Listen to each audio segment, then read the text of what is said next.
Zelensky was very clear that they are not going to give up, that they don't see an end to the war in sight, and that they're actually really frustrated with the Western allies for trying to sort of persuade them in any other direction, thinking that, actually the future of democracy, the future of the West, is contingent on them continuing and maintaining that fight, and are just really upset that they're not being given enough of the tools that they need to actually maintain this fight and to hold this real aggressor at bay. In an exclusive interview with The Times, the Home Secretary James Cleverly says leaving the European Convention of Human Rights could damage efforts to curb illegal migration.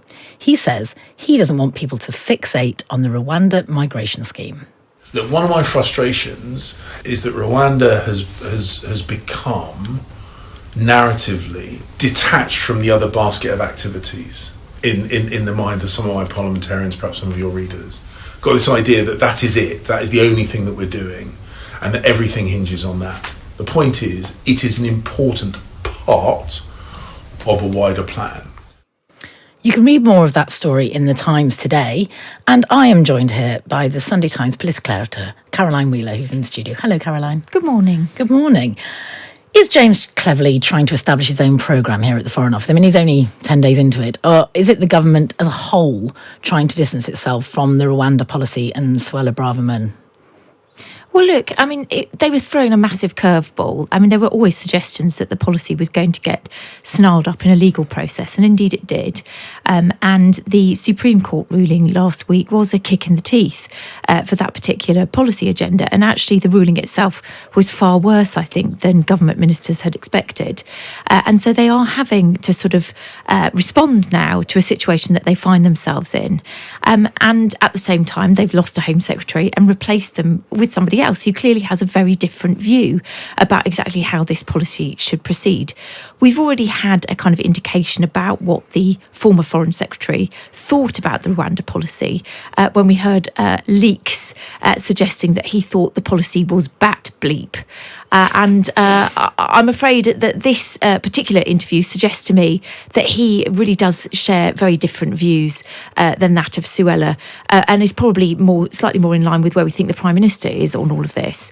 So we know that Rishi Sunak, whilst having been happy for Suella Braverman to float the idea of leaving the European Convention on Human Rights as a way of kind of bullying the Strasbourg court to not try and block the Rwanda plans, we also know that Prime Minister has been, as some have described to me, allergic to the idea of leaving it.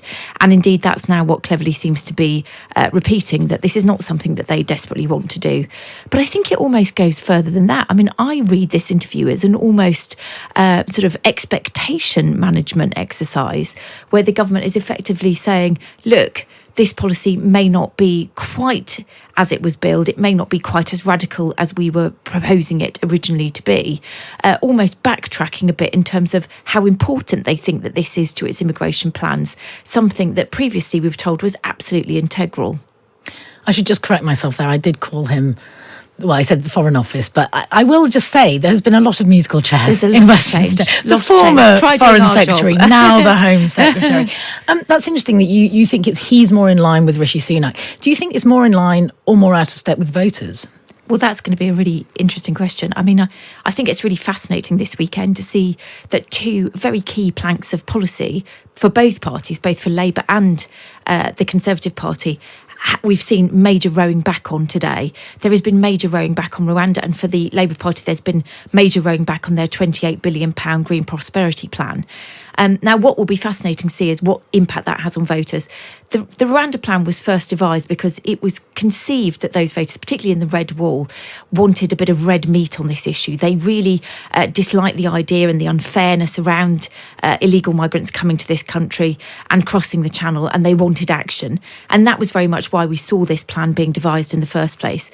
So it's possible that the party will see a hit in those Red Wall seats, although if you ask me, I think they've already taken a hit on it because actually it has been an undeliverable plan. We've been talking about this now for months and months and months and months and months, and we haven't seen a flight take off. And so many people in those parts of the world, and indeed everywhere else, are looking at it saying, well, you said you were going to stop the boats and you haven't. And you said you were going to send people to Rwanda and you haven't.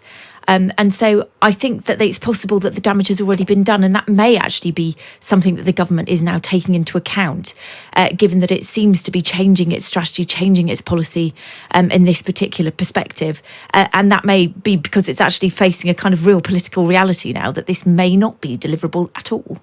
Do you think they might consider the Orkneys, as Lee Anderson suggested this week? I can categorically say I don't think there's any plan within the Home Office or the Foreign Office or any other department in the government to look at the Orkney Islands. Look at the Orkneys, no. Staying with migration for a minute, Boris Johnson admitted this week that the immigration system he introduced after Brexit has allowed too many low-skilled migrants to enter the UK, and he warned that failure to reduce those numbers could lead to a far-right leadership. He said net migration at the current level of 672,000 was a problem, and the public would not accept demographic change at this kind of pace. It sounds like he's accepting some culpability, but also passing the buck to someone to do something about it. Yeah, I mean, I think that's that is the want of a columnist. Basically, they can tell other people what to do. I mean, look, I think there is a general acceptance within government that it was far too lenient, and that we did have far too many people coming over, for example, on the social care visas. And that's not to say that we don't have a massive skills gap and a skills shortage in that particular sector. But given the numbers that they were envisaging, which was expected to be, in the low thousands, we actually had tenfold come on the visas. So it massively exceeded expectations. And I think you will see policies coming forward from both Labour and the Conservatives that seek to address this in the coming days. I think there is now an understanding that net migration is too high. They've talked, the Conservative Party, for many moons now about reducing those numbers to the tens of thousands. It doesn't look like that's ever going to happen anytime soon. But I think they do now want to do something that's going to address this. And I think you can expect there's going to be announcements on both the unskilled visas, the shortage of occupation list, and also salary thresholds potentially in the coming days. Now, obviously, overnight, a huge amount of events unfolding in Gaza, with hostages released, some more to be released today.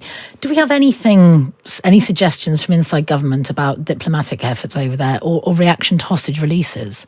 I mean, obviously, there is huge delight that the hostages have now been freed. I mean, there is nothing that anybody wanted more than to see those people that have been held in captivity for more than 50 days being released. I mean, behind the scenes, obviously what people are looking at is how long the ceasefire is going to hold. They've only said that they'll do it for a number of days, but they've also said that if they can actually agree more hostages to be released, then that will continue. But I think actually what people in government are preparing for is that the IDF will then go back in. There's definitely chatter about a big operation in the south happening pretty soon after those hostages are released, because they are still very concerned about those network of tunnels that have been built by Hamas and the need to ensure that they basically smash the leadership of this organisation to ensure that nothing like the terrible atrocities that happened on the 7th of October can ever happen again. This is a question we discussed earlier with my news reviewers. Do you think it will be a little bit more difficult for other countries to support Israel's ongoing action once hostages are released and it's very much not about a hostage release situation anymore? I think it does change the optics of the argument. And I think, we've started to see some of the pressure being put on Israel over the operation that's going on in Gaza, particularly because of the humanitarian crisis that appears to be unfolding. I mean, the threat of cholera on the streets is really, really concerning the aid organisations at the moment. Somebody gave me an absolutely horrifying statistic the other day suggesting that if cholera did take hold, then it could wipe out 2/3 of the population within as little as 2 weeks because they are in such cramped conditions there. And I think once the hostages have been taken out of the situation, and one would imagine that Hamas will be alive to that and will potentially make sure that they hold on to some of those bodies as a sort of protective human shield over them. But given the really serious and dire consequences of what's going on in Gaza on a civilian population that, many of whom, don't support Hamas, have not voted for Hamas, are not part of Hamas's ideology or regime, then I think that there will be pressure brought to bear. And we've seen, for example, Blinken already talking and pushing Netanyahu to consider a ceasefire previously based on those concerns. So, yes, I think it is likely that we will see more of that going on after this sort of latest episode of hostages release has been concluded. Now, the Times also reports today that the United States and Germany are in talks over an effort to try and persuade Ukraine to negotiate a peace deal there, with Russia broadly along the lines of the sort of present battlefront. Do you have any sense of how the UK government might view this? I think the UK government are very sympathetic to Zelensky and Zelensky's aims. And, both the previous Foreign Secretary and, of course, Boris Johnson himself have, made a real point of standing shoulder to shoulder with Zelensky and talking about supporting his ambitions and aims for his country. The sense I get from sources alongside Zelensky is he has no intention of giving up this fight. There is considerable war fatigue, but they do not think that giving up on any of their aims is going to be the way that they secure victory. I mean, they think that anything that cedes any territory to the Russians will simply embolden them in the future, and that this will turn into a perpetual war. So I think that the UK government will be listening to what Zelensky is saying. I mean, it's not new that we've had countries trying to pressure Zelensky into thinking about what a peace would look like. The Ukrainian government itself has already come up with what it considers a peaceful resolution would look like. And at the moment, I don't think that there is any chance that that they will start discussing the kind of terms that Germany has set out this week. Yeah, it's fascinating. We've got a piece running in the magazine next Saturday, in the Times magazine, by Times Radio's very own Ruth Davidson, who's been in Ukraine. And she also says in this piece that every single person that she speaks to in Ukraine is in it for the long haul, and they genuinely believe they can win.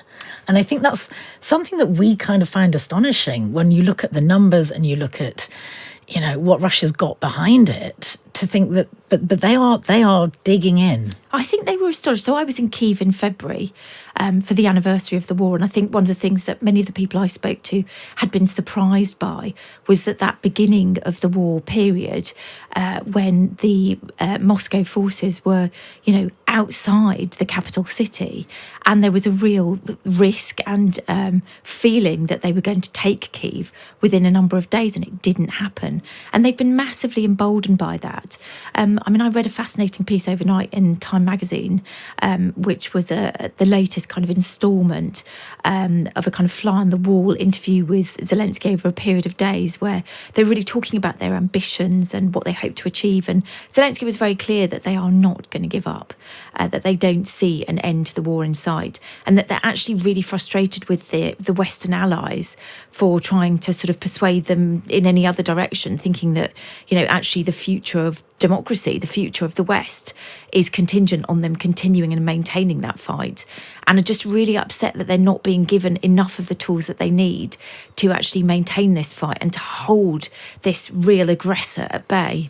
Yeah, absolutely. Before we let you go back downstairs and do your day job, Caroline, Britain's most senior civil servant, Simon Case, is apparently too ill to return to his job before the start of next year, amid growing concerns about a leadership vacuum in Whitehall. What do we know about this?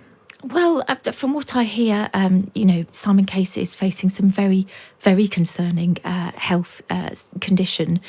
He's clearly made it plain that he's not intending to come back to work anytime soon. There have even been some suggestions that he may not return at all.